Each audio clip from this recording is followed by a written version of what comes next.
Hi everyone, আমার চ্যানেলে আপনাদের সকলকে স্বাগত।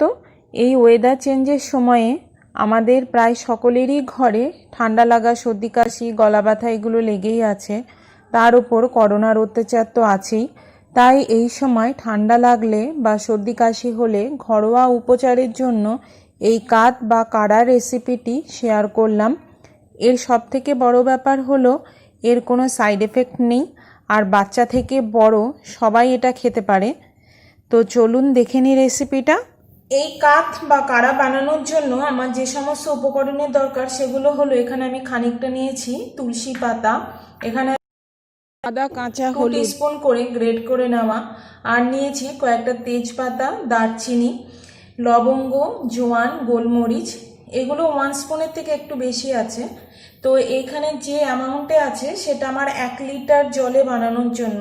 কেউ যদি বেশি কম বানাতে চান আর কি, তাহলে অ্যামাউন্টটা কমিয়ে বাড়িয়ে নিতে পারেন। এই সমস্ত জিনিসের ইম্পর্টেন্সটা আমি আমার ডেসক্রিপশন বক্সে দিয়ে দেব, ওখান থেকে চেক করে নিতে পারবেন। এখন আমি এটা বানিয়ে নেব। তো তার জন্য আমি একটা বড় মতো জায়গা নিয়েছি, যেখানে আমি 1 লিটার জল ঢেলে দেব।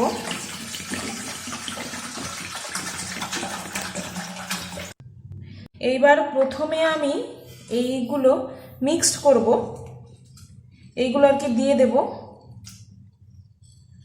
এই গোলমরিচ আর লবঙ্গ একটু থেতো করে দিলে ভালো হয়।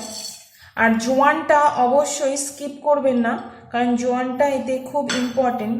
জোয়ান আমাদের জমে থাকা কফ বের করতে খুব হেল্প করে। আদা দিয়ে দিলাম, আর হলুদটা দিয়ে দিলাম। এবার আমি এটা গ্যাসে বসিয়ে দেব। তুলসী পাতাটা পরে দেব। এখন একটু বলে রাখি যে এখনকার যা ওয়েদার, এই শীতের শুরু থেকে যদি এইটা খাওয়া যায় পুরো শীতটা, তাহলে আমাদের অনেকটাই ঠান্ডা লাগা থেকে রেহাই পাওয়া যায়। বা যাদের সর্দি কাশির ধাঁচ আছে তাদের জন্য তো বটেই। এই কাত বয়স্ক থেকে বাচ্চা অবধি সবাই খেতে পারে, আর এর কোনো সাইড এফেক্ট নেই। আর এটা সত্যি একবার বাড়িতে বানিয়ে খেয়ে দেখবেন, এটা খুব আমাদের উপকার দেয়। কাশি হলে, ঠান্ডা লাগলে, বা এখন এই করোনার টাইমে এইটা আমাদের ইমিউনিটি বুস্ট করতেও হেল্প করে। এটা এখন ফুটতে আরম্ভ করেছে। এটা ফুটে যতক্ষণ না অর্ধেক হচ্ছে আমি ততক্ষণ এটাকে নামাবো না। তো আমার বেশ খানিকটা সময় লাগবে। অবশ্যই হাই ফ্লেমে ফোটাবেন না, তাহলে খুব তাড়াতাড়ি জলটা কমে যাবে, কিন্তু এর গুণগুলো বেরোবে না। এটাকে স্লো ফ্লেমে ফোটাতে হবে। এই কাক আমাদের খুসখুসে কাশি বা বুকে কফ জমলে বা সর্দি কাশি হলে, গলা ব্যথা হলে যদি দিনে 3 থেকে 4 বার মধু দিয়ে খাওয়া যায় তাহলে খুব উপকার দেয়। আর খাওয়ার সময় অবশ্যই এটা উষ্ণ গরম করে খেতে হবে। আর এই তুলসী পাতাটা আমি এই জলটা খানিকটা মরে গেলে তারপরে আমি অ্যাড করব।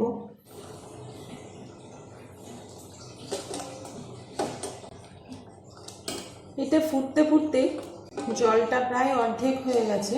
তো আমি এখন এর মধ্যে এই তুলসী পাতাগুলো একটু ছিঁড়ে ছিঁড়ে অ্যাড করে দেব, যাতে এর ভেতর থেকে রসটা ভালো মতো বেরিয়ে যায়। এটা আমি আগে অ্যাড করিনি, কারণ বেশিক্ষণ ফুটলে তুলসী পাতার গুণগুলো নষ্ট হয়ে যায়।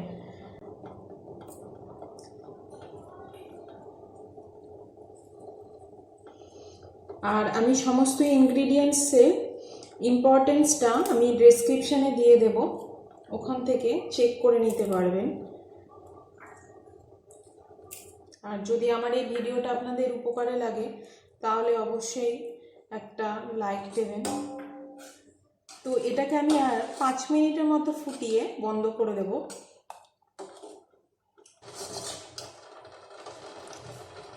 তো কাতটা রেডি হয়ে গেছে। এবার আমি এটাকে গ্যাস থেকে নামিয়ে নিয়ে 3-4 ঘন্টা পর ছেঁকে নেব। প্রায় 3 ঘন্টা হয়ে গেছে।